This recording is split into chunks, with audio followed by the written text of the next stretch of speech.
మీరు జీవవాక్యమును చేతపట్టుకుని లోకమందు జ్యోతుల వలె కనబడుచున్నారు. ఫిలిప్పీయులకు రాసిన పత్రిక 2వ అధ్యాయము 16వ వచనము. ప్రియ సహోదరి సహోదరులారా, జీవవాక్యము అంత బలమైనది. వాక్యమును చేతపట్టుకున్న ప్రతి ఒక్కరూ తెలుసుకోవలసిన విషయములు. దేవుని వాక్యము అగ్ని వంటిది, అది పాపాన్ని కాల్చివేస్తుంది.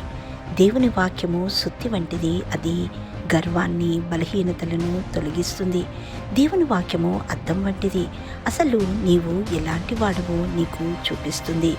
దేవుని వాక్యము విత్తనము, నీ ఆత్మీయ జీవితాన్ని ఫలింపజేస్తుంది. దేవుని వాక్యమనే శుద్ధ జలము నిన్ను కడిగి పవిత్రపరిచి పరిశుద్ధపరుస్తుంది. వాక్యమనే దీపము నీకు దారి చూపిస్తుంది. వాక్యమనే వర్షము నిన్ను బలపరుస్తుంది. వాక్యమనే ఆత్మ ఖడ్గంతో నీవు అంధకార శక్తులను, అపవాదిని ఎదిరించగలవు.